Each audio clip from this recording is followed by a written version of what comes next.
In every age, mankind attempts to fabricate great works, at once magnificent and impossible. On desert sands, from mountains of stone, a pyramid. From flying buttresses alone, a wall of light.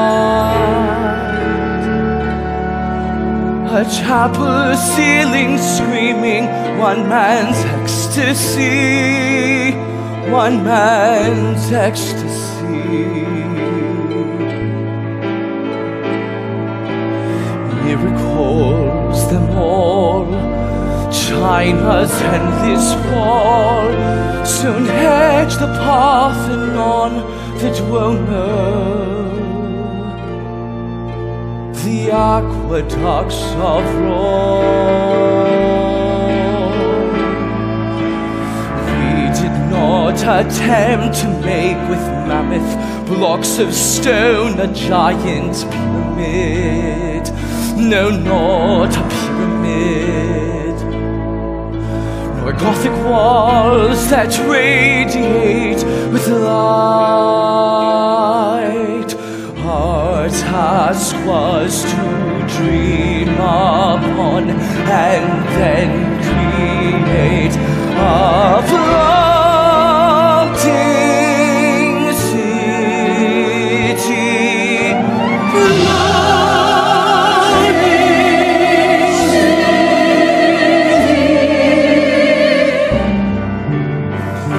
A human metropolis, a complete civilization,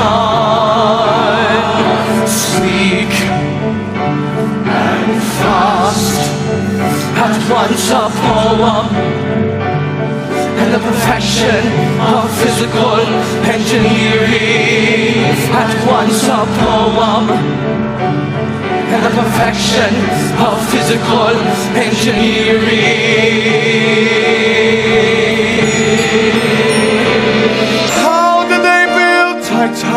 Titanic, near 1,000 feet in length,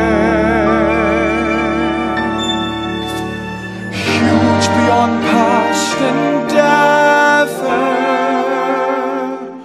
strong beyond mortal strength.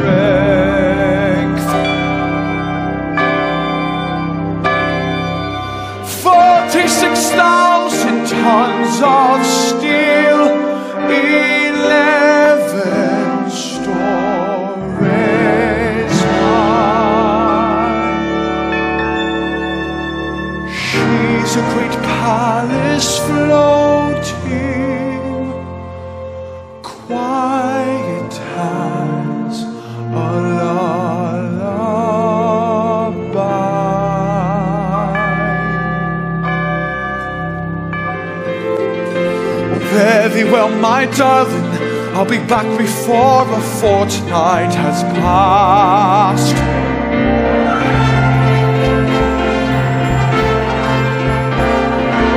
Fare thee well, my darling, I'll be back before a fortnight has passed. Fare thee well, my darling, I'll be back before a fortnight has passed. Barrett, stoker off the Baltic. Fleet, look out of the Majestic. Herald Bride, radio man with the Marconi International Marine Radio Telegraphy and Signal Communications Company, Limited.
Of meat, poultry and fish, Titanic. 40 tons of potatoes, 1,100 pounds of marmalade, 37,000 bottles of wine, beer and spirits, Titanic. 50,000 china dishes, 20,000 crystal drinking glasses, Titanic. One Renault town carriage motor car, Titanic.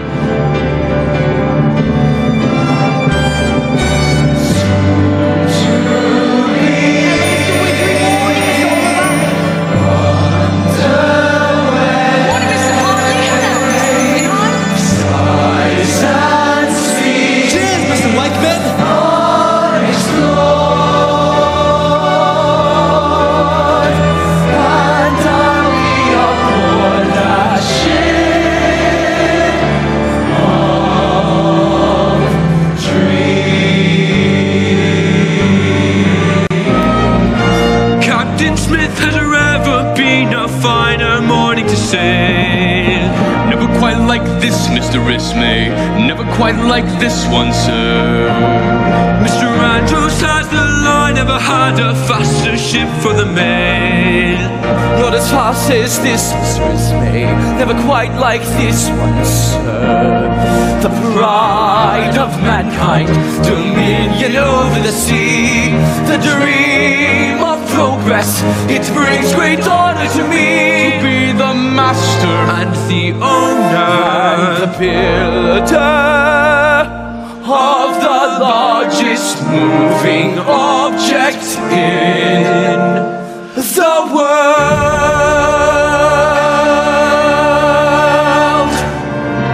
Third class passengers, proceed at once to the gangway. Please bring your boarding documents and await further instruction. mountains. Holy Mother of God, the Dutch ship on a mountain! It looks long enough so Bonnie could walk to America. I'm Catherine McGowan, but everyone calls me Kate.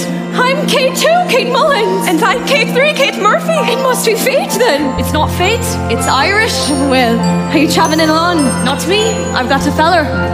See that good look going up ahead? I'm planning to marry him. When's that gonna be? As soon as I meet him.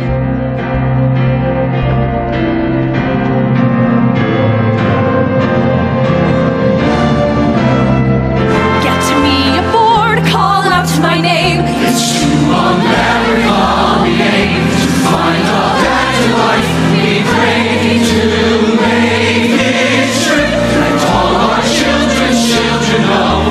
And this day long ago we dreamt of them and came aboard this ship for the maiden voyage, for the maiden voyage. Get us on aboard. Class passengers, proceed to Titanic decks. Please contact the ship's passer to arrange dining assignments. No account in the national press has quite done justice to this. It's a sight for once in a lifetime. It's a sight for once in a lifetime. And the chance to run away and marry, now we two Darrens miss. It's a chance for once in a lifetime. It's a chance for once in a lifetime.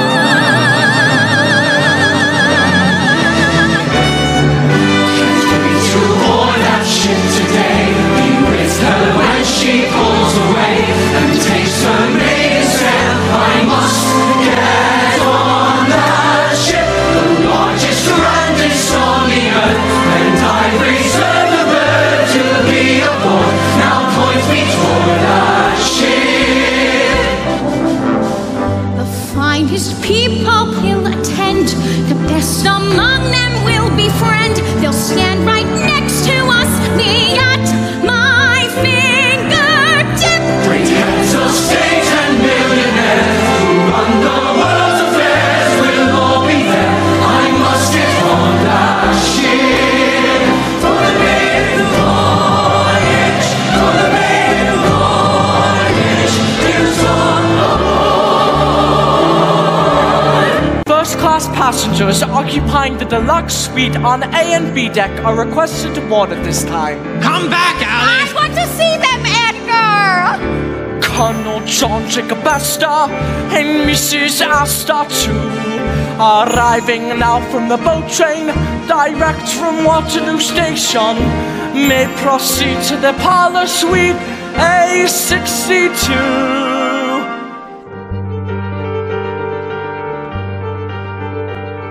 Her name is Madeleine. She's John Jacob Astor's second wife. She's only 19 years old, and now she's married to a prominent man worth over $150 million and 29 years her senior. They've only been married 7 months. She's already 7 months pregnant, and the scandal was such they ran away to Europe to avoid the publicity. Mr. and Mrs. Isdor Strauss may proceed to Promenade Suite B55. Aren't they modest? You'd never think by looking at him that he and his brother own a Macy's department store. Outright! And he was close advisor to President Grover Cleveland and served in the House of Representatives 2 full terms. And that's his wife for 40 years, named Ida. Sad she hasn't been well. So the two of them have been wintering on the French Riviera. The French Riviera. Mr. Benjamin Guggenheim and party will find his customary suite on A deck. Made his money by smelting gold, spent it like water. $4,500 to the Louis guitar slate, so he could be in luxurious inn with his latest mistress. And they call that justice. They call that justice. Mr. and and Mrs. George Widener, Promenade Suite B51. He's the richest man in Philadelphia. Mr. and Mrs. John B. Fair and Family, Promenade Suite B58. Vice President of the Pennsylvania Railroad. Mrs. Charlotte Ray Cardoza, Suite B54. No one really knows who she is, but the newspaper said she books the most expensive suite on the ship and travels with 14 steamer trunks, a medicine chest, her personal pillows and sheets, and 4 little Pekingese dogs.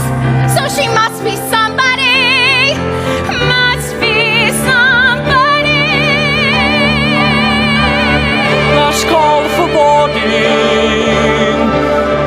This is the very last call for boarding.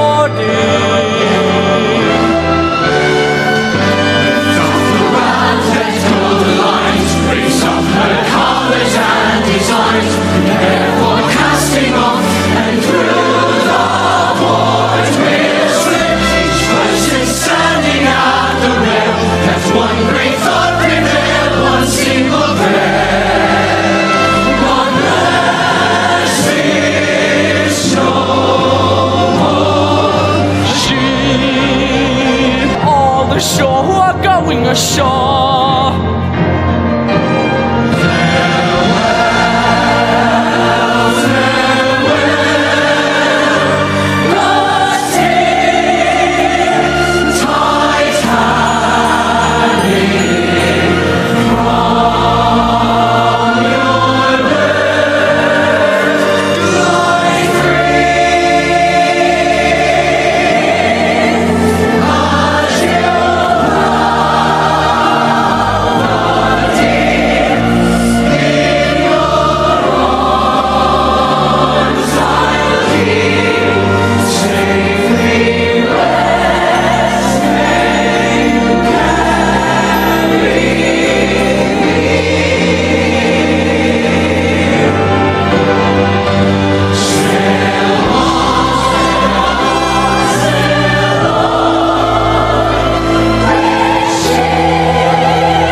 We've cleared Wolf Rock, sir.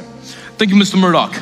What's our present course? West by north, 281 degrees, sir. Steady she goes. And Mr. Lightoller, what's our present speed? 19 knots, sir. Maintain 19 knots, Mr. Murdoch. Aye, aye, Captain. Engine rooms 1 through 6. Maintain 68 revolutions of the wing propellers. EJ, now that we're, well, officially underway, I thought a little celebration might be in order. I don't allow alcohol on my bridge, Mr. Ismay. You know that, Mr. Etches. Oh, yes, sir, I do. Now, look, EJ, this technically could be considered my bridge. Not at sea, Mr. Ismay. Oh my, it seems this bottle has gone completely flat. You know, I couldn't possibly allow you to drink it, Mrs. May. Would you like me to fetch you another one? No, let it go. Well, Thank you again. My apologies. Thank you, Mr. Regis. Yes, well, with or without champagne, I want to toast our ship, the Royal Mail steamer Titanic. Nearly a quarter mile in length, she's bigger, grander, and safer than any ship in history. The greatest achievement in transatlantic navigation since that very first crossing 420 years ago. Ah, Andrews, I'm glad you're here. I was just congratulating the three of us on our magnificent contribution to the 20th century. Progress, gentlemen.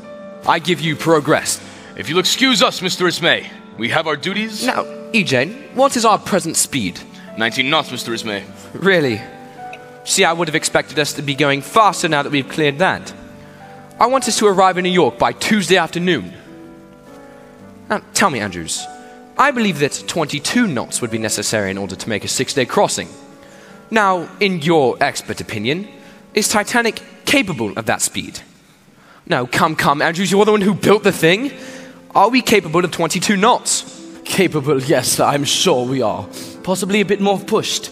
23 perhaps. Oh, excellent, sir. I'm very pleased to hear it. But it is customary for a maiden voyage to proceed prudently. It's the maiden voyage that creates news, and I intend for this one to create a legend. So, answer me straight.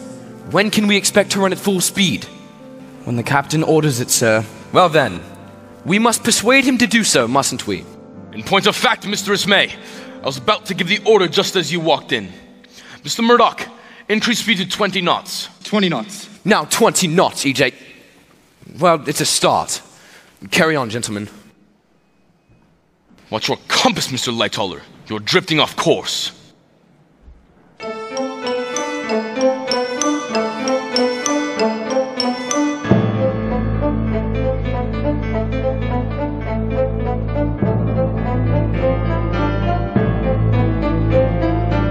Set your screws to 71, Mr. Barrett. 71. To my tune for 71. Captain's orders, Mr. Barrett.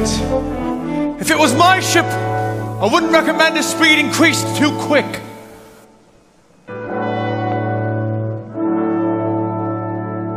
She's sparkling clean, this newborn ship, but one old thing is clear.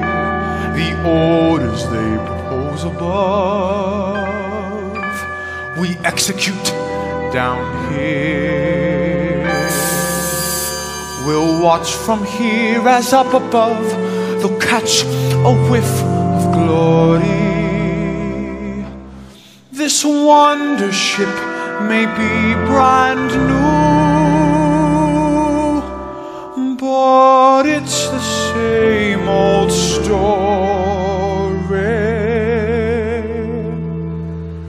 Stoke the fire in the hold as the men drop back. Feed the heat in the hold as the men drop back, and the dust of the coal in the air is black. A trickle of sweat runs down your back. And what are the boys from the Midlands doing here?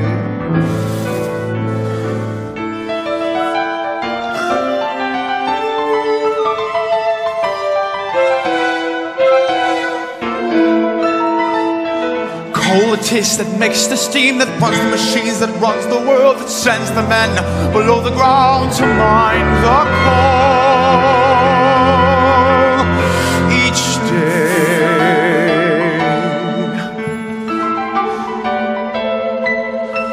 From Leicestershire to Nottingham, us lads who work down in the pit knew if you got above the ground you'd save your soul some way. Get out of the pit, and westward I knew I could run and ship out to sea, and there I knew life was begun. And the screws are turning at 71. It became my dream to go out to sea. Further out from the mine you couldn't be. But born to the coal, there's no place for you elsewhere. You trade a life of dank and gloom to shovel in the boiler room, but now you're 7 decks below a ladies' there. Teffy, Nothing has changed. There's nothing a miner can do. The pit and your mate turns into the hold and the crew. The screws are turning at 72. Faster and faster we watch as we gain ever more. 73 and too soon, it is 74. For the record speed I believe we strive. When they made into that's too hard to drive. If you push them faster than 75, that is the truth, I swear.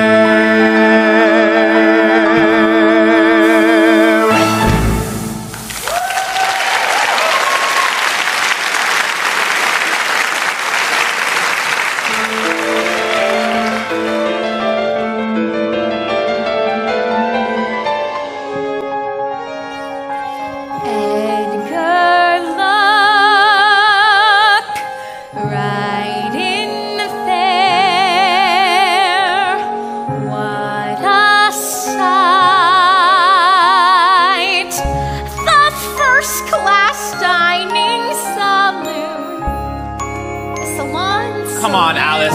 They want us to get to our own saloon. Did you get a good look at John Jacob Astor? He looks exactly like his picture. So do you, Alice. Oh, Edgar, this is so exciting.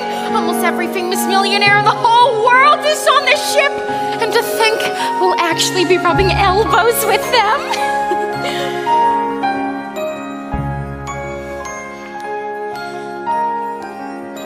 How impressed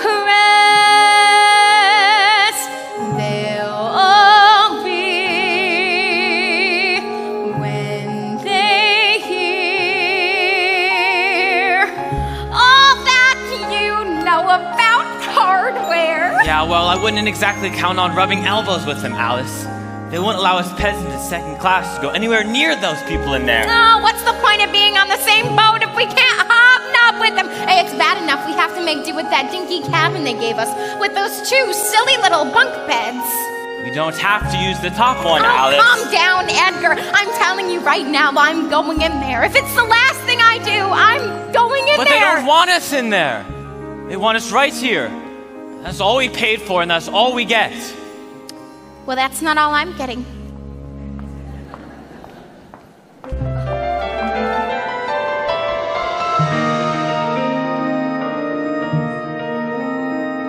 Charles, look there, through that glass, there's first class for all your posh, smart people. Well, rich people is what you mean. Of course they're rich, darling. They're American. Can't you just imagine what they'll be jibber-jabbering about? All those things my father lives for. International banking, venture capital, cornering the market. You know, that sort of thing. And how would I know that sort of thing, Caroline? My father never had a corner on the market. All he ever had was a market on the corner. Now, I warned you that running away with me would be educational.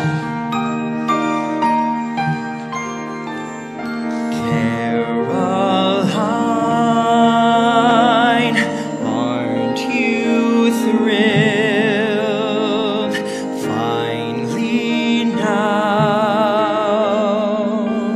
you'll see what second class looks like. Oh, Charles, I love when you're sarcastic. It makes me feel like we're a real married couple. Well, why not?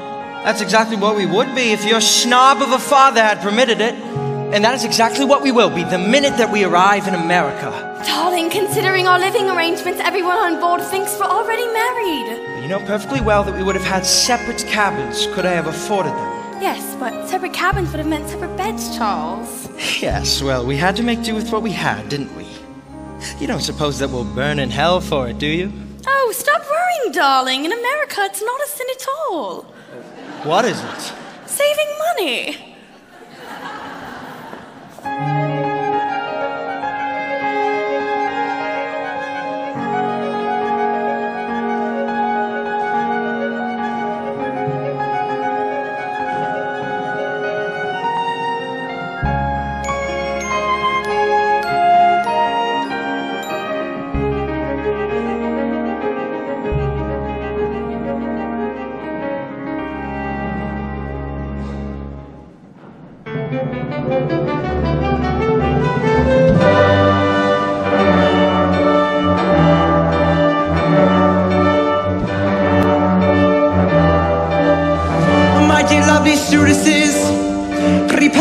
greet our clientele, our meeting is imminent.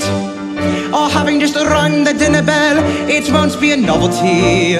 We mostly have seen them all before. Prepare for the usual. You should be aware of what's in store. We serve them on the Baltic and the Oceanic, Olympic and Majestic, and today's the same, there's nothing changed. Mr. Astor takes his toast dry. Mrs. Strauss likes the grouse with the sauce on the side. And the whiners love kidney pie. Bring it hot, if it's not, they'll be fit to be tied. They're accustomed to the best of all that money buys. The world of free enterprise has given this privilege to the rich. When they're idle, they're entitled to the luxury which we provide. That's forever the source of our pride, which is why we're always there with our special form of care for every hungry millionaire. By now they've all arrived. We're sailing aboard the greatest ship that ever sailed the seas. The whole of the gear and pervious is stronger by degrees. Magnificent crystal chandeliers parquetting all the floor. The ceiling is Jacobean, our decor the world adores. Remarkable ship, remarkable king, remarkable skill. If it could be put in a phrase, it's what a remarkable age this is. The dinner seating for Thursday, April 11th, is now being served in the first-class dining saloon. Now, EJ, you haven't told us how many miles we covered yesterday. 484, Mr. Ismay. Well, are you pleased with that? Yes. Yes, I am. It's better than I expected for the first day. In that case, EJ, I'm sure that we can try to do better today.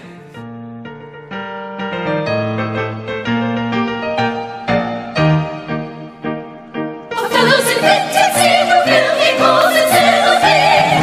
Another has built a parachute for jumping out of an airplane. Remarkable things for men to see from down the human brain. Indeed, what a remarkable age this is. Ma'am, out.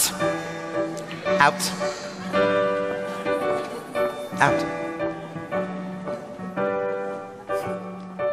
The dinner seating for Friday, April 12th, is now being served in the first-class dining saloon. Now, EJ, I'm sure we're all quite anxious to know yesterday's mileage. 519, Mr. Ismay. Yes, much better. I'm sorry to disturb your meal, Captain.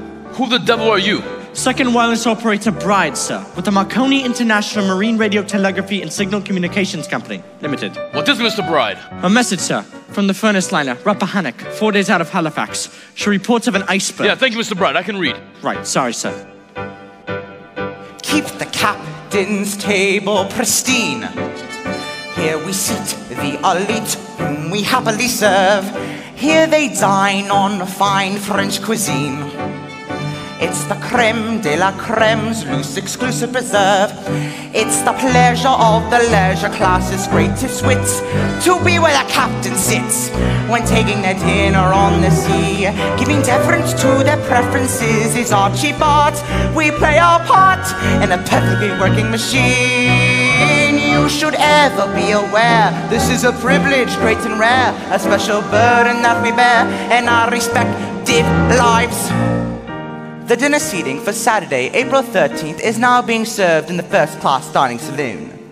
Mrs. Astor, I understand this was your first trip to Europe. Oh, but not her last, Mrs. Widener. No, certainly not her last. And how did you find Paris, Miss Astor? Thank goodness I didn't have to. John knew right where it was. Excuse me, Captain. Yes, Mr. Murdoch. Do you have any instructions concerning our present speed? Maintain 21 knots, Mr. Murdoch. 21 knots. Aye, aye, Captain. Now, EJ, really, 21 knots? I've promised these gentlemen here that we'll arrive in New York by Tuesday nightfall. And at this rate, we'll never make it. I'm afraid it's too soon for either of us to say, Mr. Ismay. If you'll excuse me, please continue with your meal. Oh, must you leave us, Captain? Unfortunately, Mr. Stayer, my duties on the bridge, though not nearly as pleasant as sitting here with you attractive ladies, require my attention. Please excuse me. Remarkable U.S. Steel is splitting shares at 5 to fall. Monopoly makes the industry far better than before. Attending the coronation of King George V was grand, And afterwards off to Monaco to frolic in the sun. Remarkable time, remarkable times, remarkable world, so much to surprise and amaze. Remarkable time, remarkable world,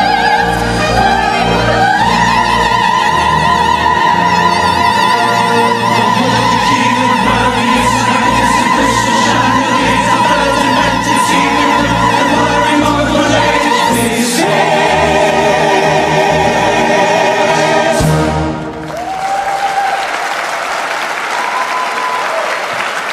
Mr. Murdoch, increase speed to 22 knots. 22, Captain? Yes. I would like to do everything we can to avoid bringing Mr. Ismay to the bridge again. Yes, sir. Engine rooms 1 through 6. Increase speed to 78 revolutions to the wing propellers. If I remember correctly, Mr. Murdoch, you qualified for your master's papers when you were only 25. The youngest man in the line's history. But yet you're here, still, without a ship of your own. What are you waiting for, Mr. Murdoch? The master of a ship carries a heavy responsibility, sir. Every single minute, Mr. Murdoch. Take over.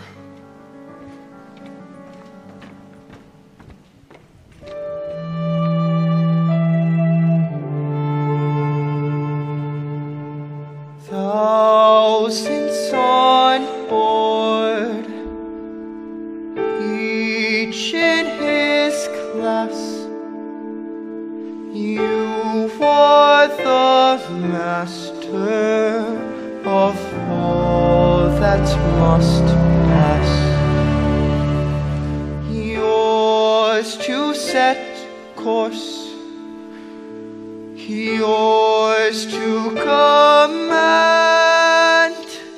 You hold their souls in the palm of your hand. You hold their souls in the palm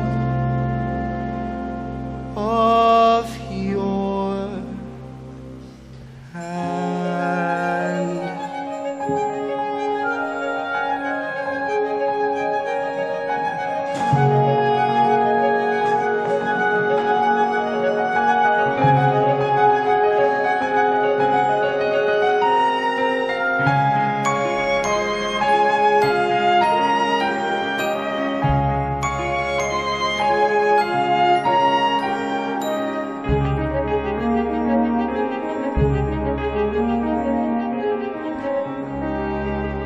Third class. You are reminded not to take food below your cabins. What's the reason for that then? It encourages the rats. They got rats on a brand new ship. They're always first aboard. Well, they're welcome to have a part of my share. Sure, me entire family can live a week of just what I believe in on my plate, and all of it for free. Free? Are you daft then? And why do you suppose they charge us every bit of 60 shillings for our passage? What do I need with all this fine cloth and electrical light? Well, Jim Farrell, I'm gonna have fine cloth, electrical light, and a whole lot more when I get to America, including my own personal bathtub. I'm gonna rise straight to the top, I will, just like cream. I will be a proper person. People will look up to me. What a girl, that girl McGowan, Katie, Violet, Maud, Marie. I aspire to heights of glory in the new world that can be. In that grandest nation I'll stand tall. Reach my very highest hopes of all. I'm aiming to have a real profession, I am. Me too. Me three. I want to be a lady's maid, a lady's maid in America. In America, the streets are paved with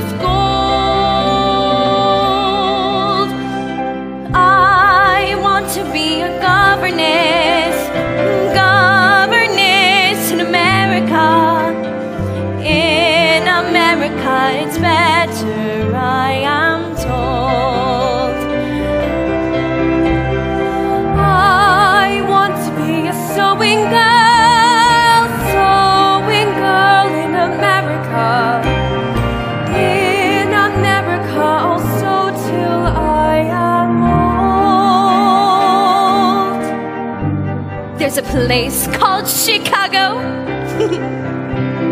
I've seen it on the map. There's a place called Maryland. I've seen it on the map. There's a place in America called Albuquerque, and I'm hoping it's a bit like Donegal. Oh, I'm hoping that it is. There, I'm hoping that it is. Where my dreaming and my hoping and my scheming and my praying and my wishing to be happy will come true enough. I want to be an engineer.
To be a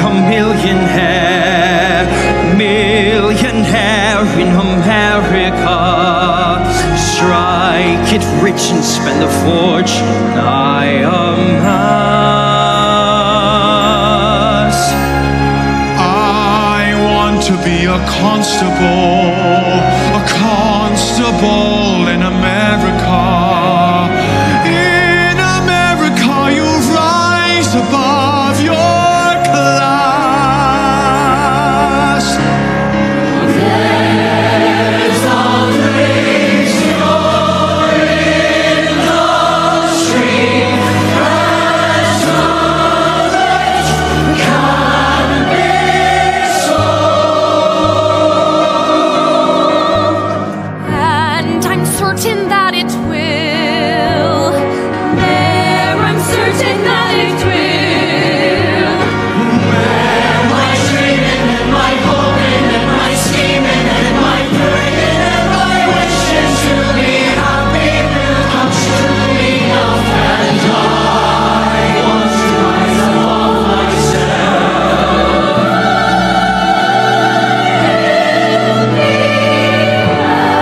America, the streets are made with gold. I want to be a lady's maid, governess, sewing girl in America. Better place for me and you.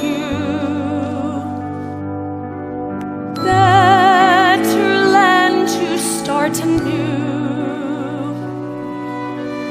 Better land for the baby.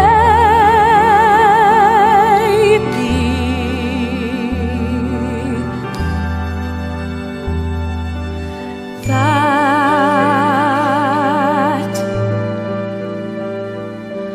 I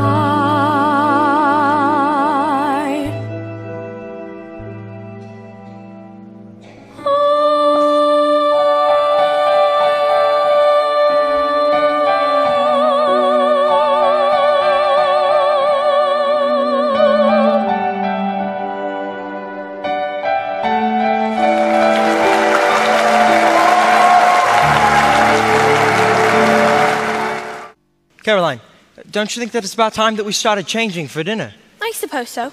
Then you go on then. Unless you want me to go first. Darling, considering we're already sleeping together, don't you think we could start changing together? Lady Caroline, is that you?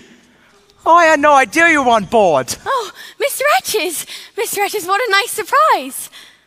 This is my husband, Mr. Charles Clark. Charles, this is Mr. Etches, who was chief first-class cabin steward on the Majestic when my family and I crossed last year. Oh, it's a pleasure. Oh, Mr. Clark, my congratulations, sir. And how is Lord Neville? Oh, my father's quite well, thank you, when I saw him last. Oh, well, please give him my regards. You know, I can't understand why I kept on missing you before now, Lady Caroline. Oh, well, it's a very large ship, Mr. Etches, and we're on our honeymoon. Oh, yes, I quite understand. Again, my heartiest congratulations, Lady Caroline. Oh, or should I say Mrs. Clark? You couldn't quite say the words, could you, Lady Caroline? What words? Second class. Charles, you're being quite idiotic. Why? Because all your father ever saw when he looked at me was the son of the greengrocer from the Maida Vale, who never went to the right schools and will never be good enough for his precious daughter. I mean, even if he won the bloody Nobel Peace Prize. No, because you're being quite idiotic. Oh, thanks very much.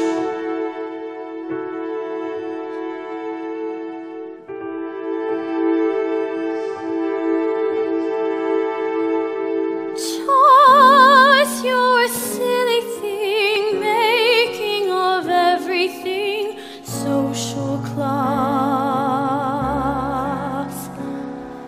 As if that could matter a jot to me. All that I care for is you. Oh, to explain to you all that brings pain to you soon will pass. If only you could comprehend, I want to be yours to the end.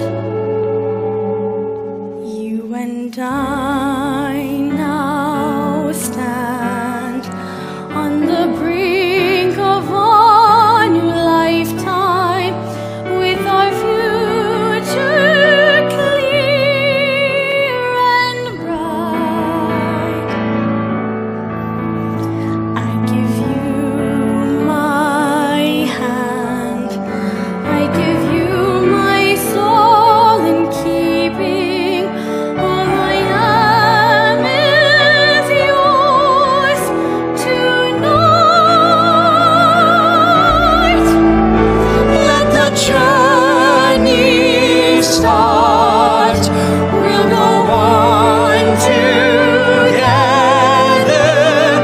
Where we're from doesn't matter at all. I'm in love with you.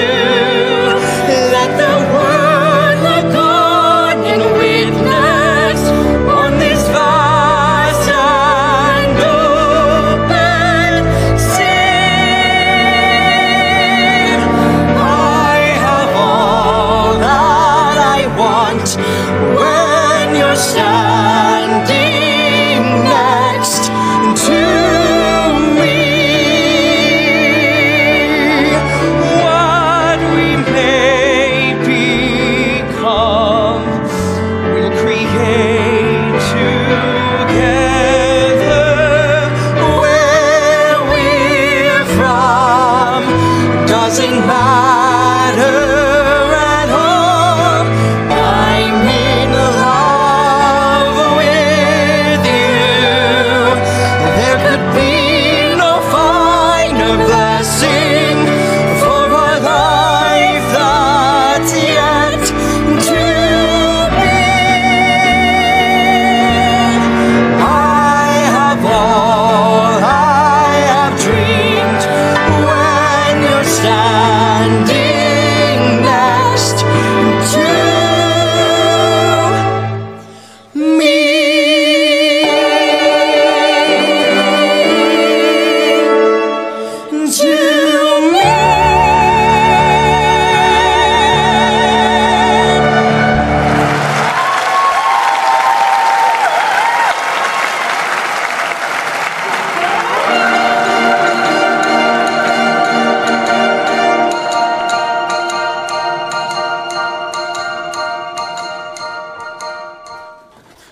Excuse me. Excuse me. Who's there? Barrett. Barrett? Oh, the stoker. I remember. Welcome to the most important place on the whole ship. What can I do for you, Barrett? I heard you could send a message back to England. You heard right, all right. Right here. I can communicate with important people all over the world. Yeah? Yeah, I'd explain how it works, but hang on, message. Iceberg warning from the Baltic. Hey, that's your old ship. Right. Well, you could see I'm awful busy, Barrett, so what do you want? Shouldn't the captain know about the iceberg then? Oh, not to worry. I've already sent him half a dozen just like it. If you ask me, they don't know what the bloody hell they're doing up there. Excuse my French. As we say in the telegraphy business, you can't be a radio operator and remain a Christian. So, how much would it cost, exactly, to send a message back to my girl in England? Sort of a romantic message? Very pretty. But romantic or not, minimum rate's £2, 4 pence. 2 bloody quid? That's twice they pay me to America and back. I mean, maybe I could give you a professional discount. Okay. Well, how much would that cost? Nothing. They'll never know the difference. Well, thank you very much. You must be sort of a romantic person yourself. Not me. Romance and telegraphy don't mix. See, how can you communicate with only one person when you've got the entire world trying to talk to you? I'll need her name and address. It's Darlene Watkins, Bilsthorpe, Nottinghamshire. Darlene Watkins, Bilsthorpe, Nottinghamshire. So what's the rest of it? I don't know. It's got to be just the right thing. Darlene's sort of funny, you see. She said if I wouldn't take it serious, she knew somebody else who would. And I'm not due back for almost 2 weeks yet. So I might as well just come straight out with it. I'll be coming back to you, darling. Back to your dark eyes and hair. Marry me when I return, darling.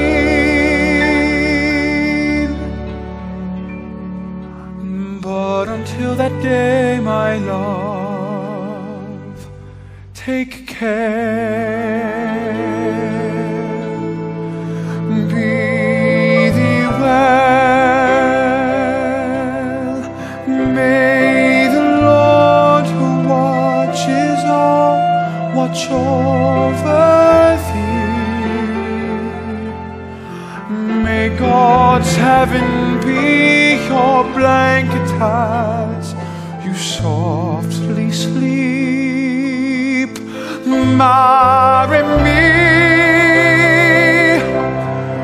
when you're finally in my arms, you'll plainly see this devoted sailor's heart and soul are yours to keep.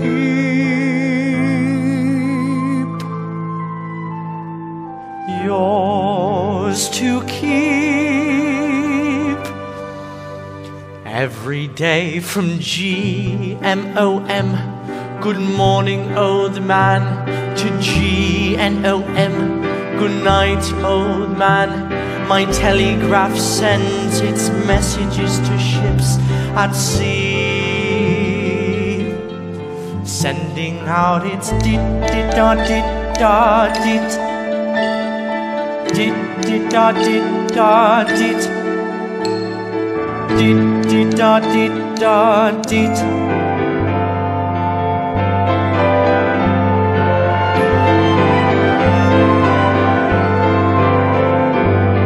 I was young and shy, detached and sad, spent my days indoors, a homebound lad.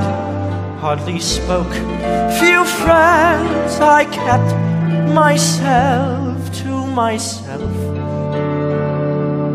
quite alone. Then I found Marconi's telegraph. It could span the planet width by half. 50 yards, 2,000 miles, the same.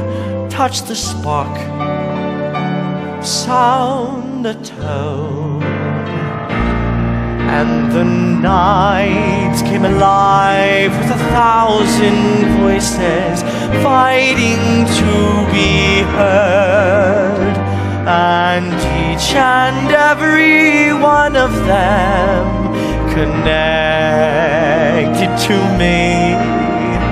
And my life came alive with 1,000 voices tapping out each word, like 1,000 people joined with a single heartbeat, tapping out our dit dit da dit da dit dit dit da dit da dit dit dit da dit da.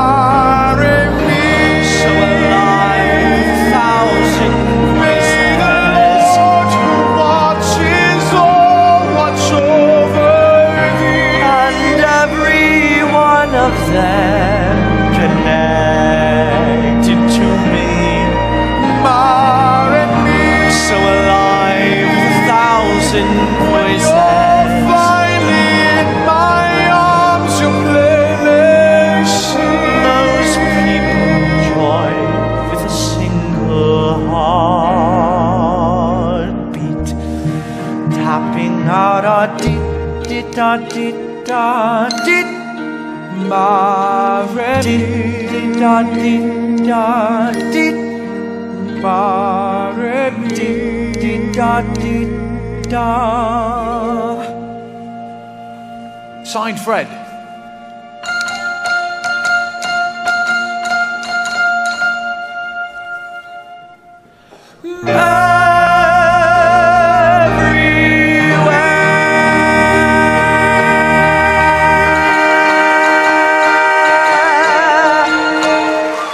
Message received.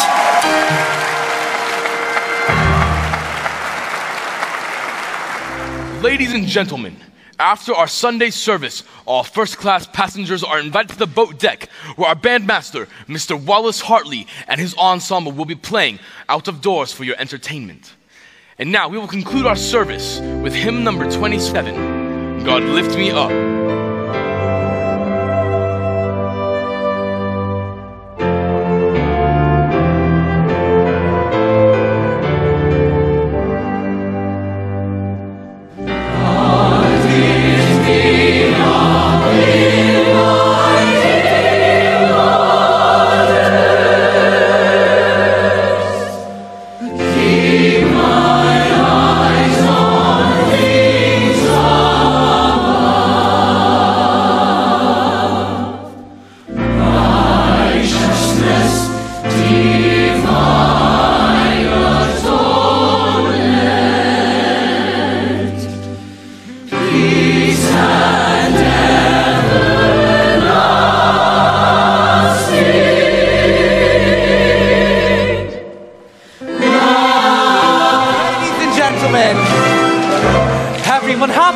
Swallow the bandage out, isn't it a lovely day? Watching all the ladies in Parisian fashions on display. It's a harmonious flame that's hardly that can never lie. It's a musical treat to hear about the beat performing their latest track. How do you do, my friend? So good to see you once more. How long since we first met? Has it been 3 days or 4? It seems like so much longer than a little weekend chat on the ship by yourself. While the story is something great, the latest ride. I love the cool of the breeze, feel the rhythm of the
ship can ride. So take your girl by the hand and underneath to the land. Do today's latest rock, go dancing on.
Alice!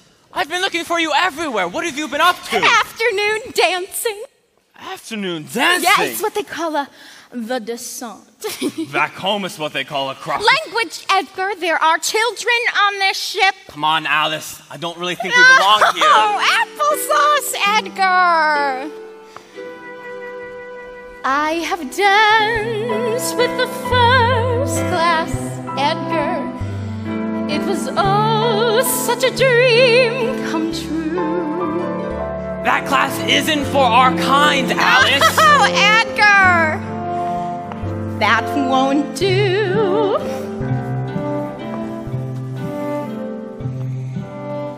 Haven't you noticed, Edgar? These days, nobody's better than anybody else. Take the Wideners of Philadelphia. I stood right next to them, Edgar, and they have this extremely handsome son, Harry, the Harvard man. I tell you the God's honest truth, Edgar. I'd let that boy marry our Lucy in a second. Well, that's half the battle. You can make fun all you want, Edgar, but I want more out of life than Indianapolis, Indiana. But that's why I arranged this trip, Alice. To show you the world. I don't want to see the world. There are too many other places I'd rather see first. There are hotels on islands, Edgar. Great resorts with a sandy beach. That's a world that's beyond our income, Alice. And Nope, that's because you've always been satisfied with one dinky little hardware store instead of branching out. How do you think all those millionaires got all of their millions, Edgar? why don't you just calm down, Alice, and enjoy what we have? Please don't tell me never.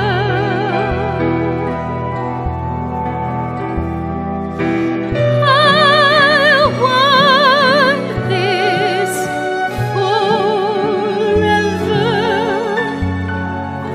ever. There's a new world surround us, Edgar.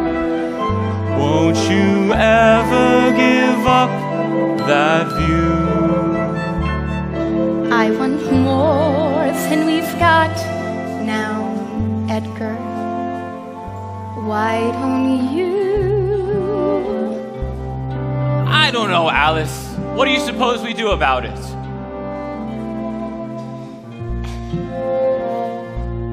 I don't know. I'm going for a walk now, Edgar. I need to be alone for a while.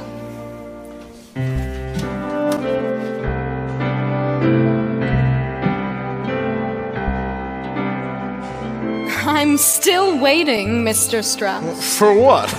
The reason you sent our son, Jesse, a radio message? No, he and his cousin Nathan, they want to make Macy's the largest retail store in the world. They even want to give away catalogs like Sears and Roebuck's. It's totally crazy. What did you tell him? To go ahead. It's a whole new world out there, Mrs. Strauss. I'm not gonna pretend to understand it.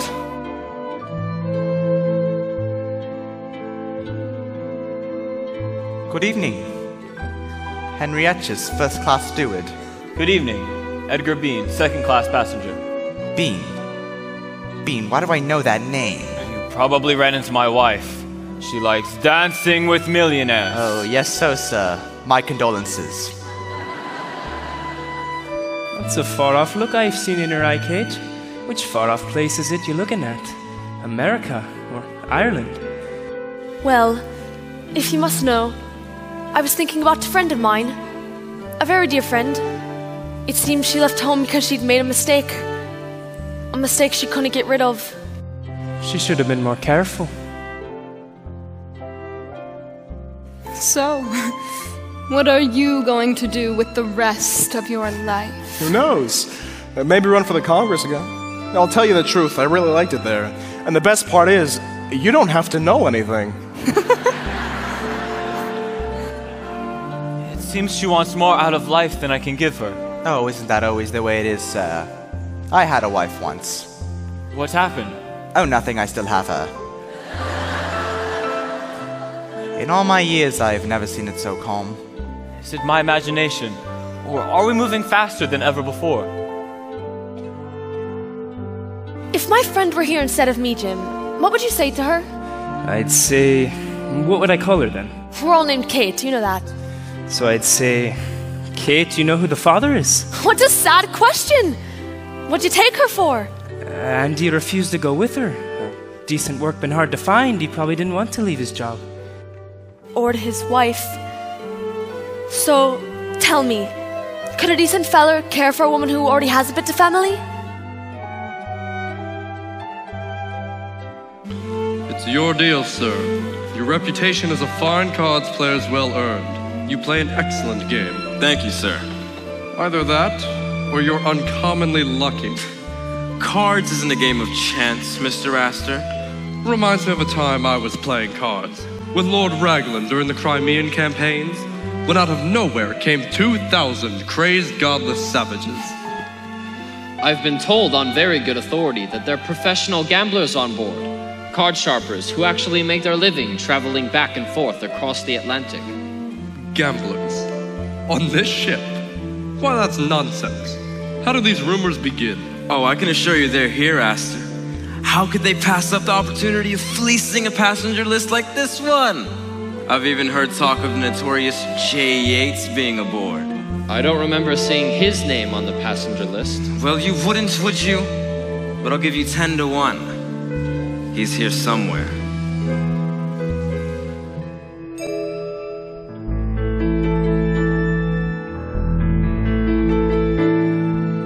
No moon, no wind, nothing to spy things by. No wave, no swell, no line where sea meets sky. Stillness, darkness, can't see a thing, says I. No reflection, not a shadow, not a glint of light meets the eye. And we go sailing, sailing, ever westward on the sea. We go sailing, sailing, ever on going.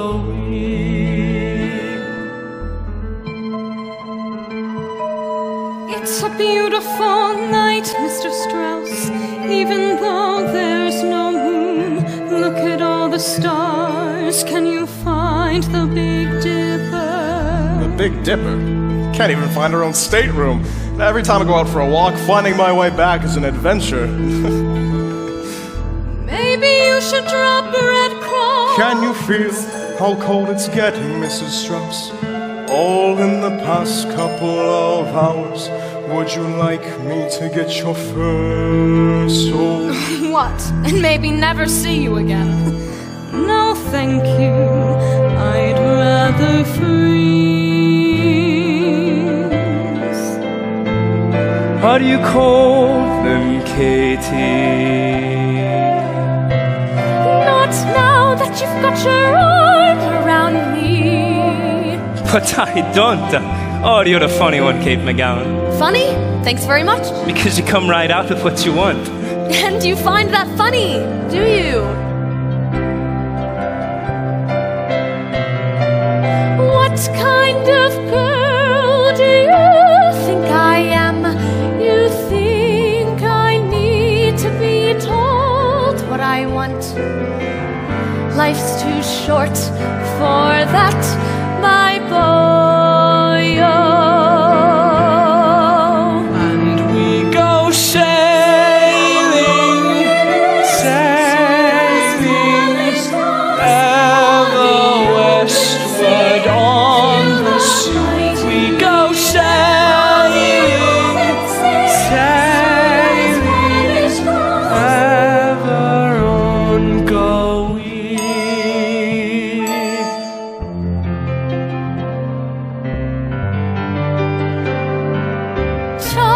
Tossing and turning America. What's the first thing you're going to do when you get there, darling? After marrying me, of course. Apply for a job at the sports desk of an important New York newspaper. I'm sure they could use a journalist with my experience. But you don't know anything about American sports, do you? Well, it's not so terribly complicated, really, darling. Their football is similar to our rugger, except for some reason, their chaps seem to wear a great deal of padding. Well, they seem like an immensely sensible race.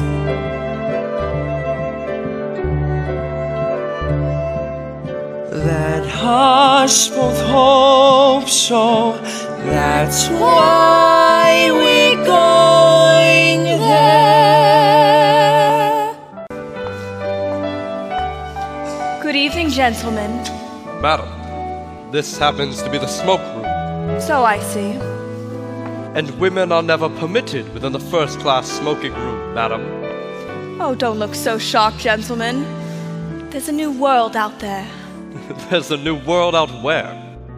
Mr. Hartley, that's a new melody. What is it called? Autumn, ma'am. Autumn, shall we all meet in the autumn? Golden and glowing by autumn. Shall we still be best of friends? Best of friends.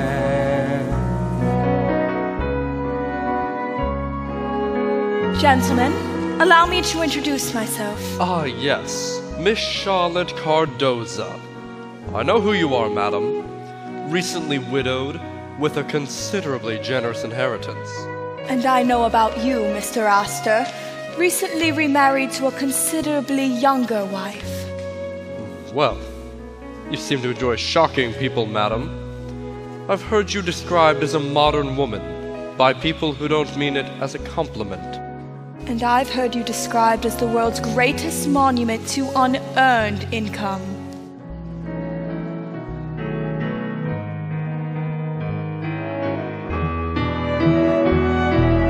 Let breezes blow and turn home as we continue growing old this autumn. Love newly found may at last.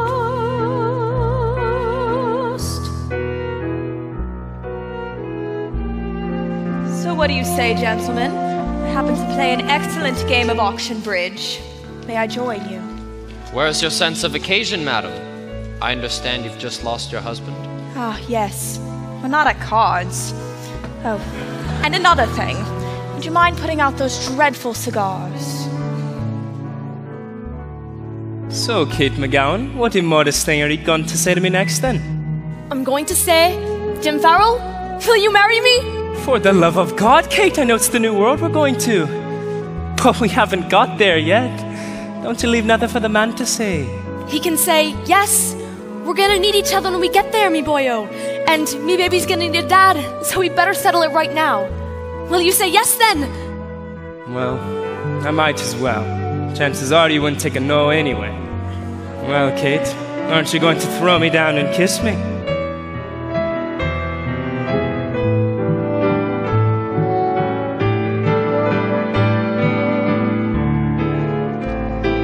Ahead we plow into the darkening night.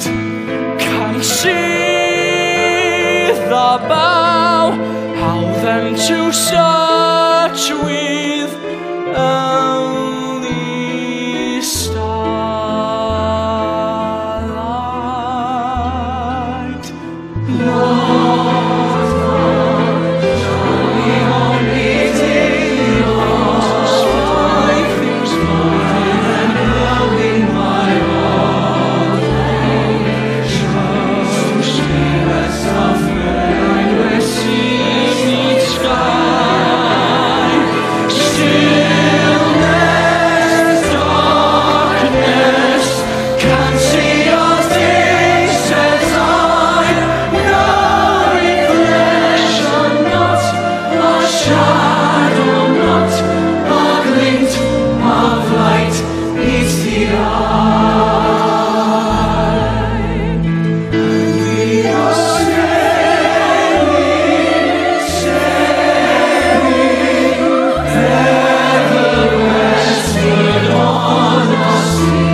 Mother of God, iceberg, right ahead!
wake up, wake up, wake up, wake up, wake up.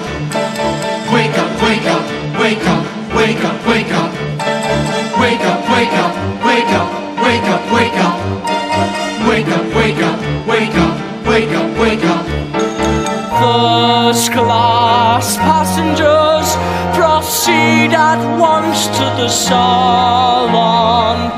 Please bring your life preservers and await further instructions.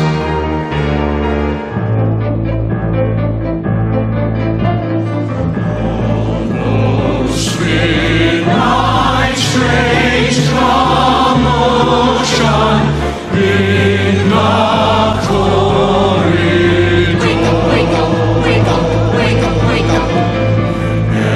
Engine noise appears much quieter than it was before. Wake up, wake up, wake up, wake up, wake up.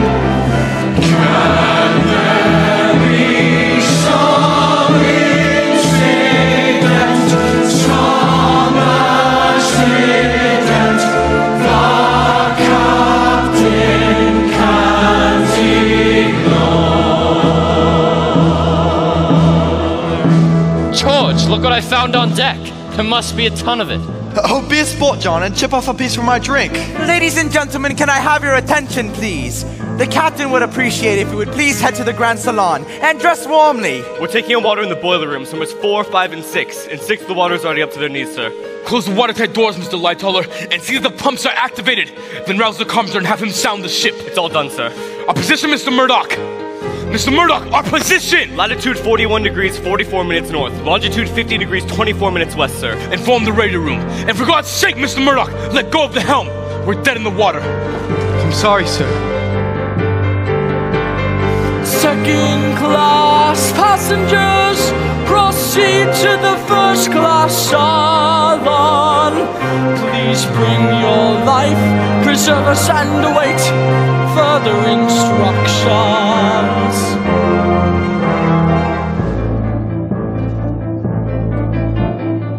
What's happened? Do you know? It seems the ship is stopping. Have you heard? Do you know? I vaguely heard a rumor. An impact, slight impact. I vaguely heard a rumor. What's happened? Do you know? It seems the ship is stopping. Get up now, get dressed up. One on your own is floating. What's happened? Do you know? It seems the ship is stopping. A rumor, a rumor. I vaguely heard a rumor. An impact, slight impact. It seems the ship is stopping. Can there be some incident, some accident the captain can't ignore?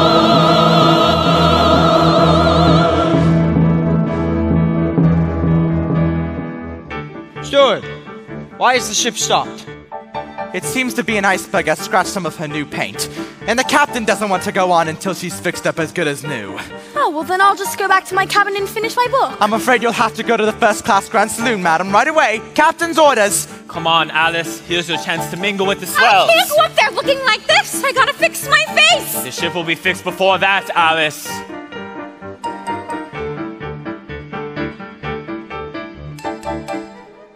Now, EJ, why is the ship stopped? We struck an iceberg, Mr. Ismay. That was pretty careless, wasn't it? We're trying to assess the damage. Damage? What damage? We're taking water in the boiler rooms, but we've closed the emergency doors, and I'm quite certain that everything is under control. Then I trust you'll have us underway as soon as possible. Mr. Andrews is making a complete inspection. If you'll just be patient, you'll have his report the moment it's available. Good. Captain, in the meantime, I see no need to alarm the passengers. Third class passengers, 4 in a bath at the well deck. Please bring your life preservers and await further instructions. What is it? What's going on? There was this terrible scraping noise, and then we just stopped. What are we supposed to do now? I'm going upstairs and have a look. Oh, you'll have to wait down here like you're told. What's happened? Do you know? It seems the ship is stopping. Have you heard? Do you know? I vaguely heard a rumor.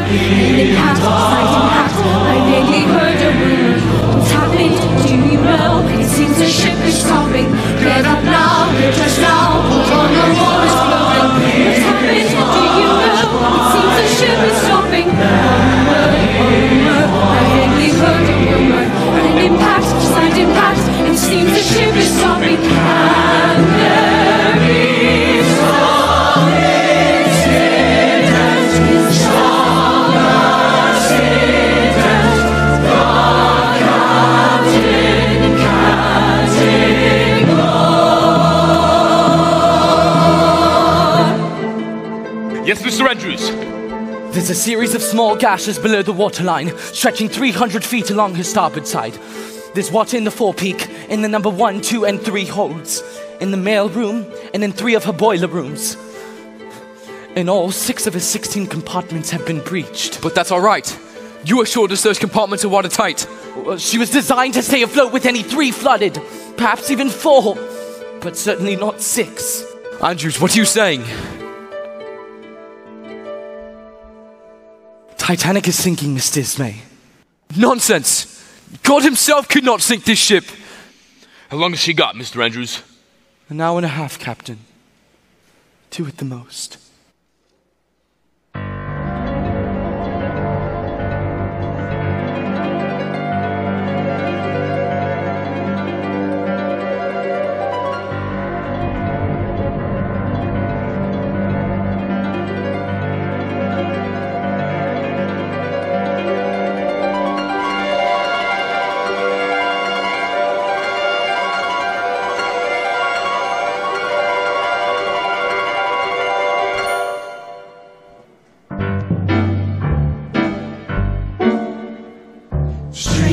Disorienting being here, recently awakened from a dream.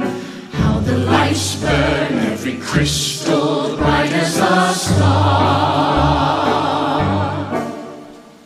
Dressed in your pajamas in the grand salon, looks to be bizarre in the extreme.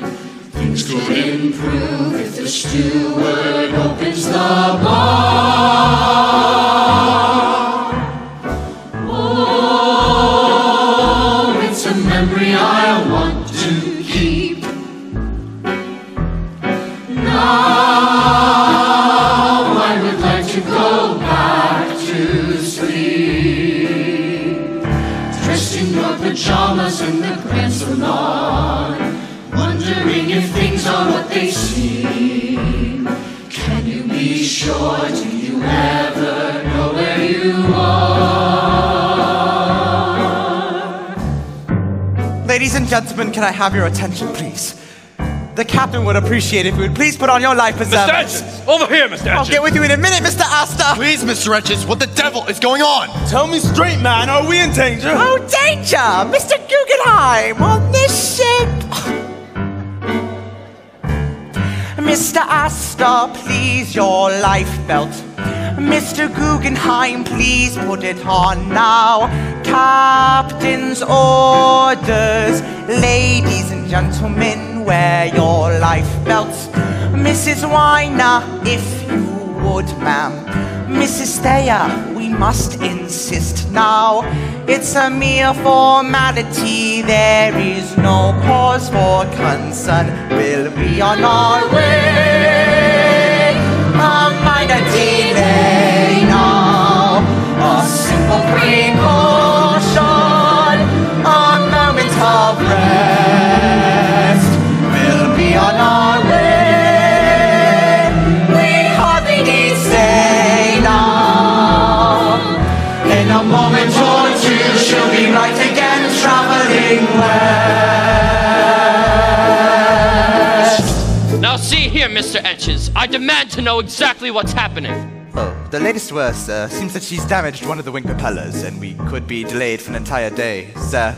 I don't like the way this sounds. Not a bit, not a bit, not a little bit. We spent £1,800. Not a bit, not a bit, not a little bit. This is not the sort of voyage we paid for. I demand to know what the ship is delayed for right now. How could this ever have come to pass? Oh, look who's here, it's the second class. Hector, look, what did I tell ya? Everybody who's anybody! You're the only person here I don't recognize. Everything is gorgeous in the grand salon. Oh, stunningly appointed for the cream. Thousands of bucks gets a trip deluxe without par. Mr. Master, please, your lifebelt.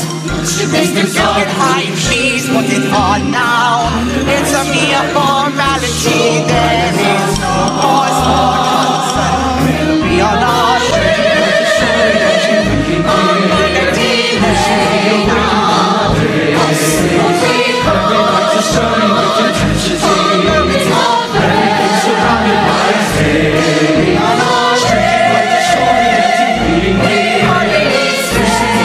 day now.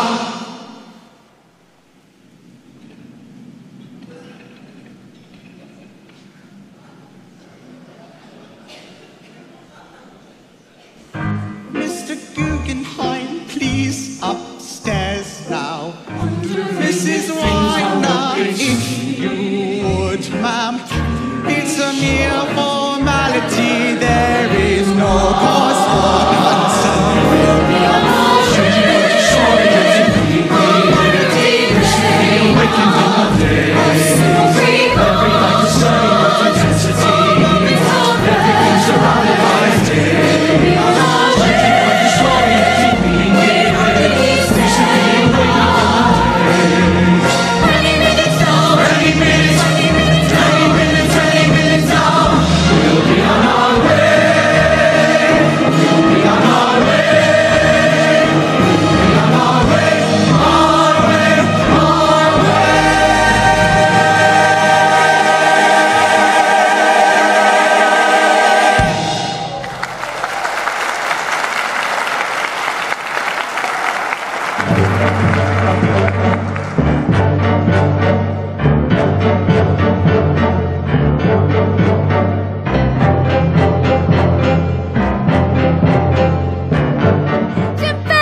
Kate, look here, Kate.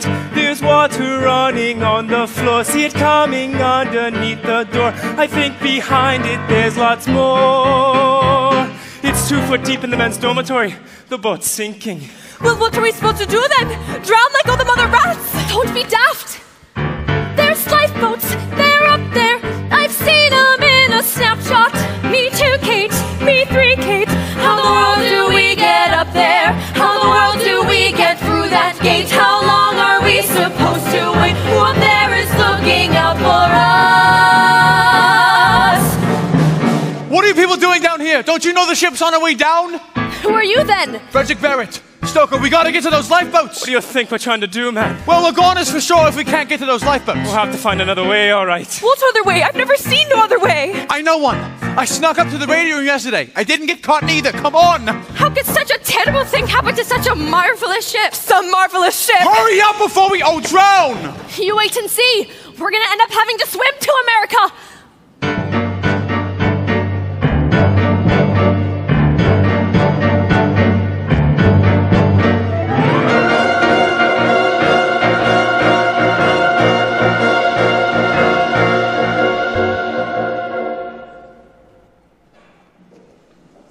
Ladies and gentlemen, this way, please. We're headed for the boat deck. Not so fast, Alice. Donald Edgar, I want to make sure we're in the same lifeboat as the Astors. Oh. Benjamin, I am afraid. Relax, my dear. This ship could smash into 100 icebergs and we wouldn't even feel it. I've never been on an open boat in my entire life. Last week in Vienna, a fortune teller told me to beware of the water. Charles, promise we'll stay together no matter what. I promise, darling. As long as there's heat and light, I'm staying right where we are. My diamonds. I've forgotten my diamonds. Oh. Never mind, Maddie. I'll get you much better ones when we make it to New York. You know, this reminds me of the time when I was on the China Sea, during the Boxer Rebellion of 1900, when out of nowhere our ship was attacked by a godless horde of Malay pirates. Miss Cardoza, if anything should happen to me, I'd be very grateful if you could deliver this message to my sister in Ohio. I'm sure you'll be all right, Mr. Rogers. No, I count things, ma'am. I count cards, and I count lifeboats. There aren't enough. I want my sister to know I was aboard this ship. But your name is on the passengers list, Mr. My Rogers. actual name is Jay Yates. the famous card sharper. But I won several $100s from you. Yes, well, our game was interrupted.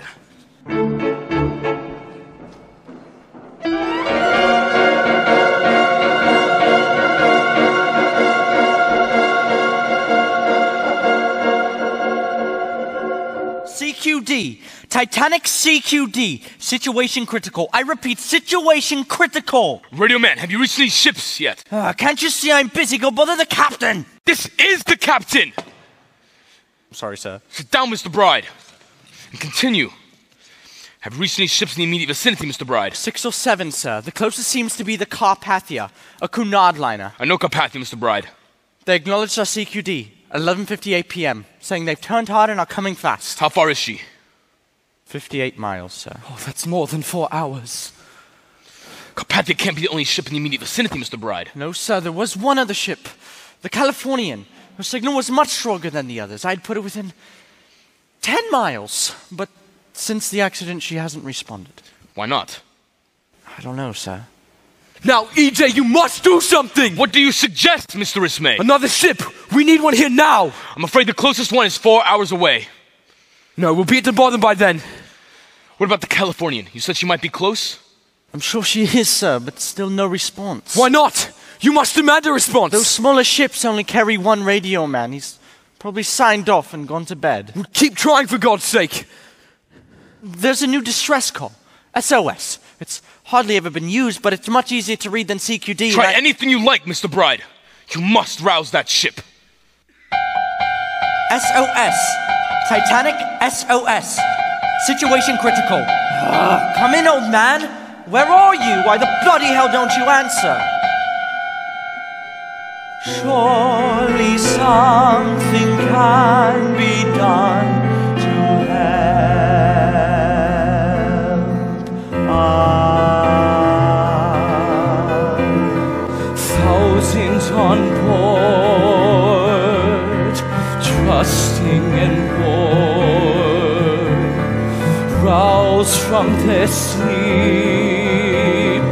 sent up above. Unsinkable ship, what is she now? What is she now? Possibly she won't go down. Possibly she'll stay afloat. Possibly all this could come to an end on a positive note. Not unless the ship could fly. Not unless we all sprout wings. Honestly, sir, I have built her from scratch, and I know certain things. If you know so much, why didn't you know to prevent this? What's to become of us all now that Providence sent this? This is your work, Mr. Andrews. You have done us in. Where's her leak-proof bulkheads? Where's her double skin? That's your job. If someone must take the blame, it is you.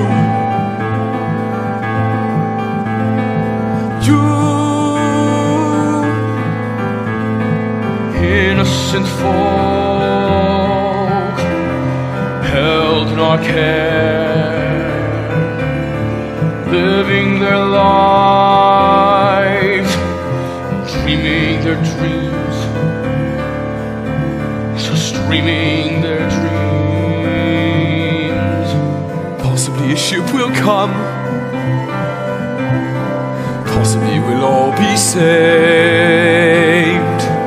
Won't you, sir, listen? We're hemorrhaging fast. It's a hull that's been staved. Couldn't you decide it right? Whoever heard of steel that rips? It's make I'm just in the business of building. It's God who sinks ships. There stands the captain who sailed us straight into disaster. instant prey. Urge him to go faster. Why then thank you, Mr. Ismay, for your contribution. Now please pray for some miraculous solution. Your timing is perfect. Now help us, please, if you can. Who called for speed and to break every record? Who had to keep all the millionaires happy? How dare you, Smith? I will not stand here indicted. Who ignored warnings of icebergs when sighted? Who, sir, refused to extend up the bulkhead? You, sir, to give the first class bigger staterooms. Who undermined the position of captain? And who took a course too far north for the season? And who kept insisting we land ever sooner? And who should have posted more lookouts in darkness? And who had to have both the largest and fastest? Who did it? Who did it? Who did it? Who did it? Who did it?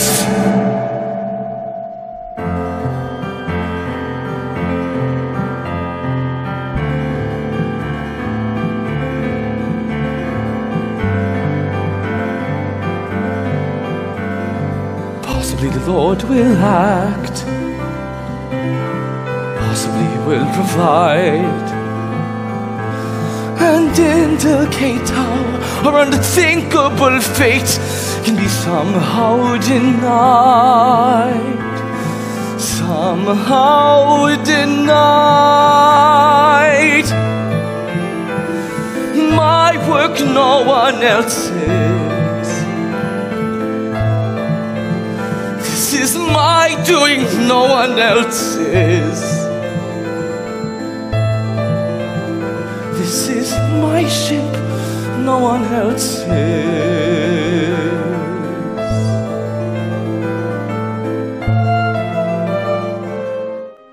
Women and children may commence boarding the lifeboats. Men will please stand back.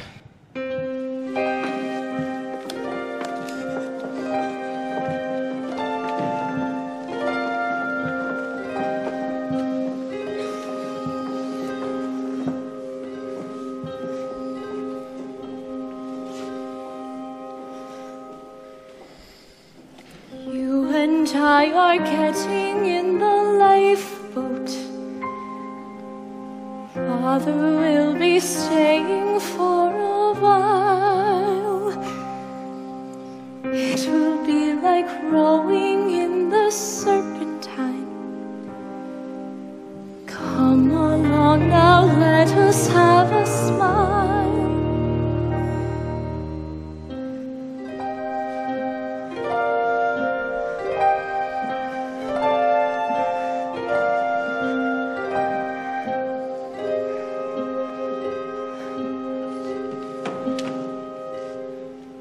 Go along with Mother to the lifeboat. John.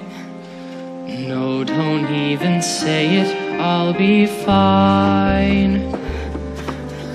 I'll collect you both tomorrow morning. You and this beloved son of mine. Madam, step this way into the lifeboat. Mrs. Strauss, by all means, take our place. No, I will not go before the younger man. Ida, you must go now. What about you? Ida, I'm telling you to get in that lifeboat. I refuse. Refuse? How can you refuse? After 40 years, you cannot refuse! I'm sorry, Isidore, but after 40 years, how can I leave you Because now? you must be saved! Oh, for what? To live without you? Absolutely not! Ida? Where you go, I go.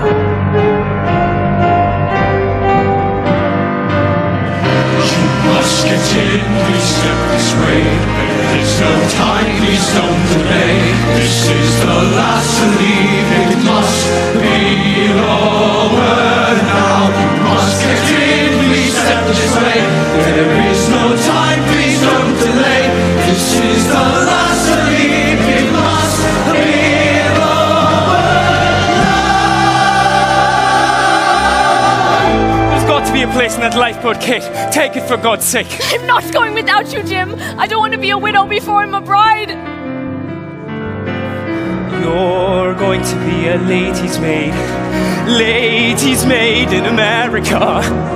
This boat needs 2 men at the oars. You, Fleet. Yes, sir. Thank you, sir. You, Stoker. Barrett, Mr. sir. Barrett, can you row a boat? I don't know, sir. I never tried. I can row, sir. I was a fisherman by Then trade. get in, man. Hurry. That I will, sir. Thank you, sir. Good luck to you, mate. Get to the boat, Alice! I'm so sorry about all the horrible things I've Alice, do as I say, Alice! Be thee well. May the Lord who watches all watch over thee. May God's heavenly or blanket eyes be thee well. When you're finally in my arms, so listen. This devoted sailor's heart and soul unleashed to keep, yours to keep.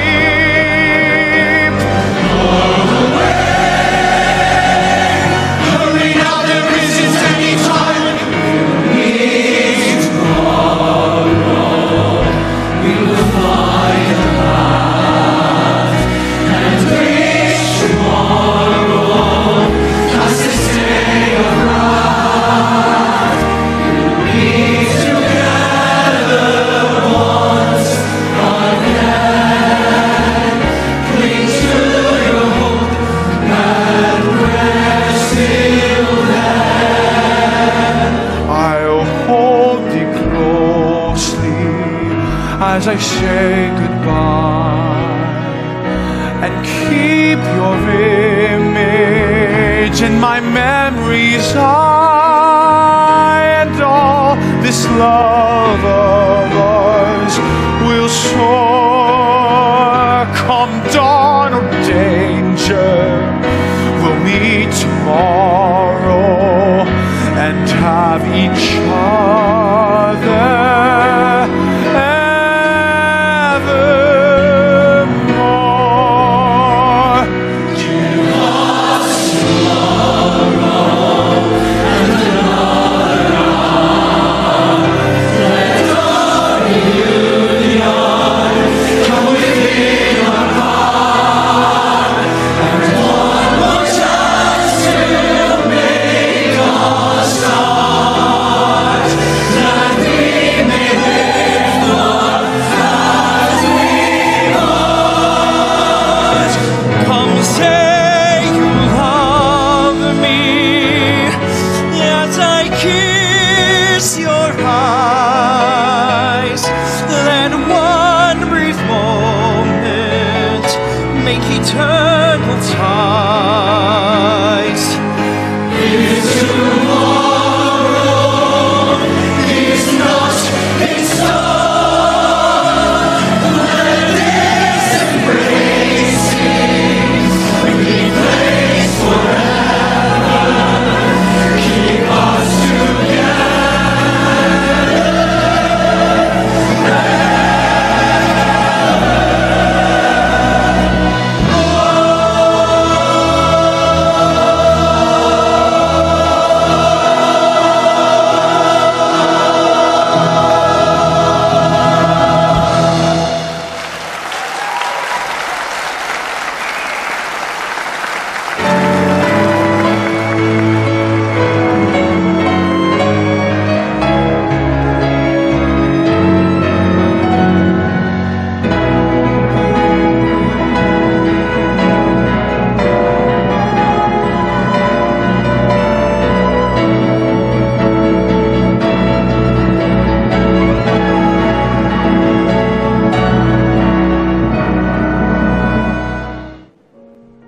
The boats have all gone, it seems. I can still see my wife. I told her I'd be following. Only thing you could do. Mine actually believed it. Of course, she's only 19. Death rarely occurs to the young, nor does anything else for that matter. Rather a pity, actually. It was a terribly good crossing up to now. So many agreeable people. A few too many climbers for my liking. I've noticed that nowadays anyone with a few million calls himself rich. Is it possible? Do you think we have this one coming? What was that? For God's sakes, Benjamin, what have we ever done? I can't help remembering something Balzac wrote. He said, for every great fortune lies great crime. So let's confess it. Who wants to start? That water looks colder than a polar bear's keister. And it won't be long before we're up to it in ours. Edgar Bean, hardware.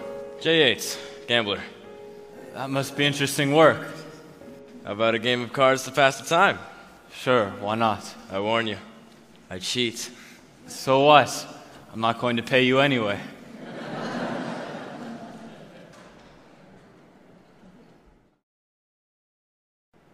That was your wife you were saying goodbye to then? Almost. We were going to be married when we got to New York. I was going to be married when I got back to England. Well, it looks like we're both going to wind up bachelors. It could be worse, sir. Really? How? At least we're not making any widows. Are we? Oh, you got a point. All 20 boats have been launched, Captain. Thank you. You have a remarkably sunny disposition, boy. How old are you? 14, sir. I was a cabin boy at 14. What are you called? Edward, sir. Really? So am I.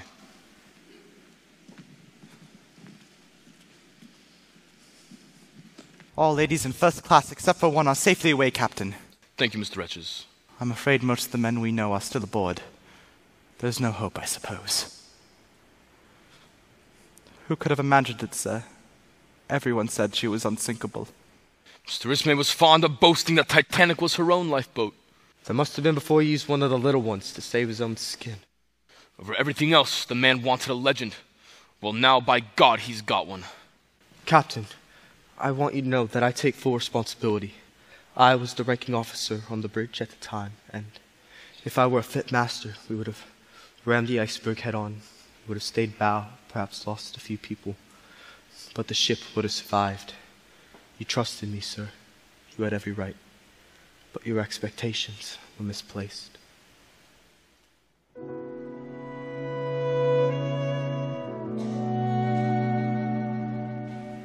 Thousands on board, each in his class. You were the master of all that must pass.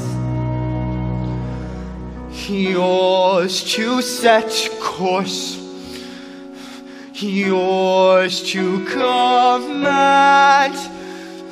You hold their souls in the palm of your hand. You hold their souls in the palm of your.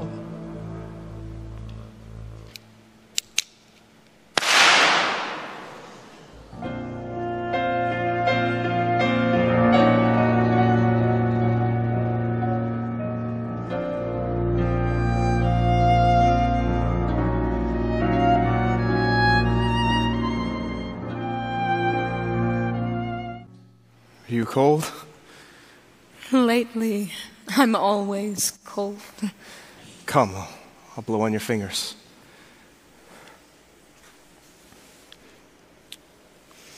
Save your breath. What for?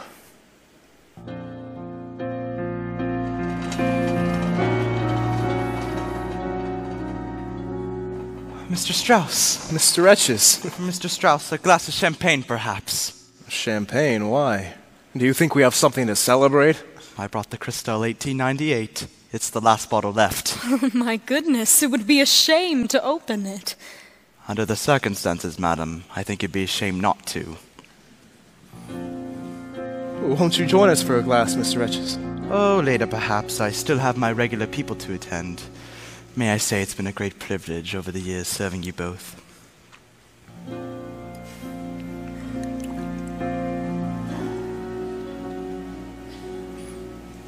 To us? Who else?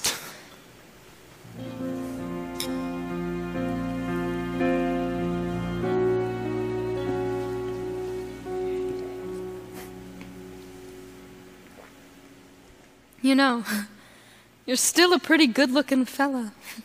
Well, I would have to be, to keep such a beautiful wife.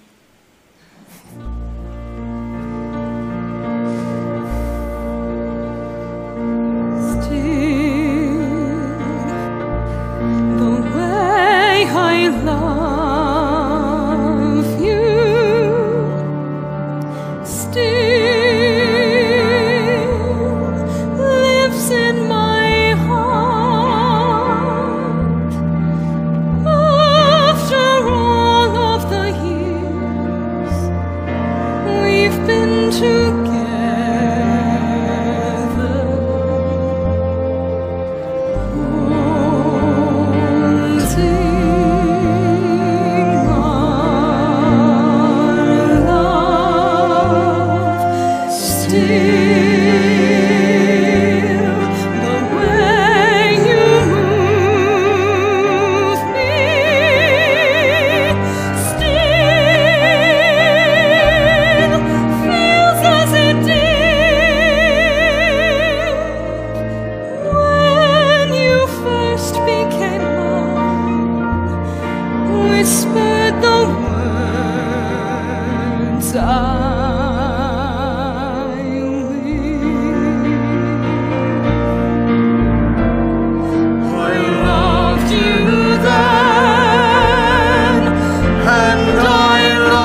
cursory look at the blueprints, he shows the weaknesses that we have missed. How the water poured in a 300-foot gash and caused the bow to flood into list. And then it filled to the top our separate watertight compartments and began to overflow, because the walls in between the compartments are too low. She's only sinking because these bulkheads stop a deck too low. But here's a thought. Take a line and extend up the walls to the brink. It's just a small redesign, but once it's done, then I know she can sink. Like this, and then like this, like this, and then like this.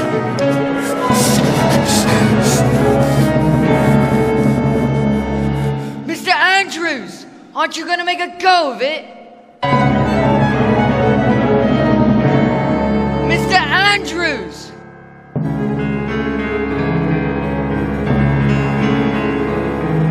The ship will start to plunge beneath the surface, the water lapping at our feet. Down sinks the bow and flies the stern to the sky. The panicked people in retreat. 1,000 strong they'll climb up towards the aft deck. They'll cling there desperately like bees to a hive. There they would fast, doomed to the last, lost and abandoned and all still alive.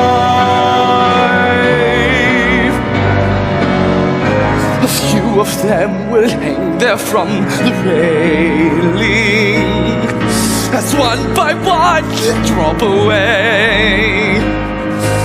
More than 250 feet they will fall, and after that I cannot say. I will not say. The rest in swarms will overrun the boat deck. They've lost our sense of right and wrong. It will be every man for himself, right? The weak flown in with all the strong. First class and third and second will mean nothing. See, humanity alone will prevail. One single class, brute, hot and crash. That's what will come of the world that set sail. Autumn, shall we all meet in the autumn? Shall we all meet in the autumn?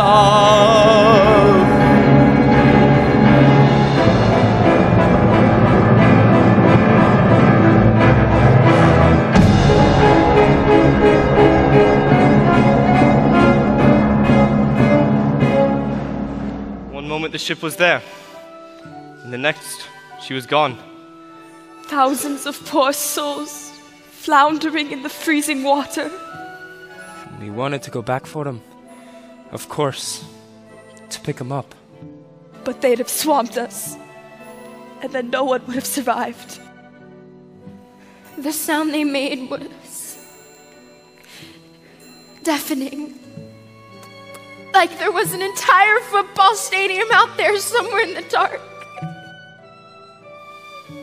And then, after half an hour, it just stopped. I'm ashamed to say I was relieved.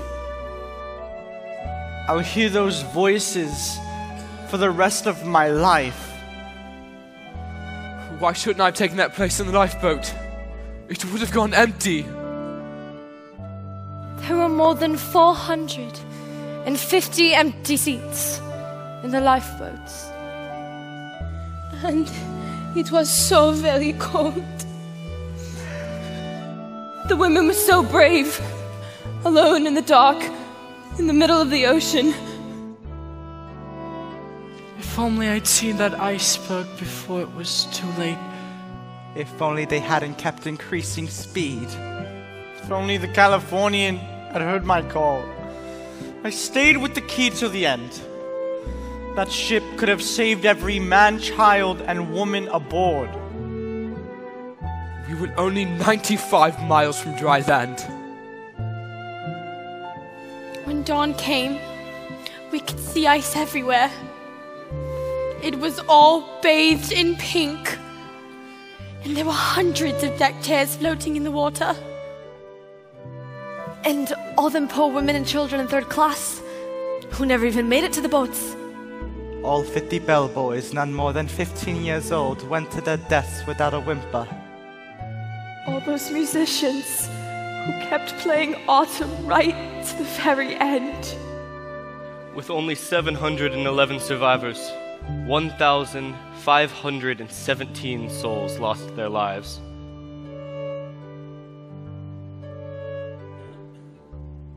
Including the man I called my husband. And my husband. And my husband. And my husband. And my husband. In the matter of only a few minutes, the largest moving object on Earth had totally disappeared.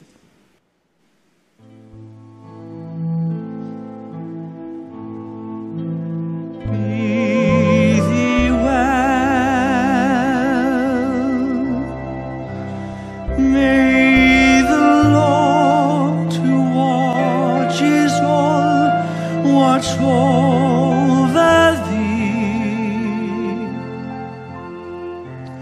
May God's heaven be your blanket as you softly sleep.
Did not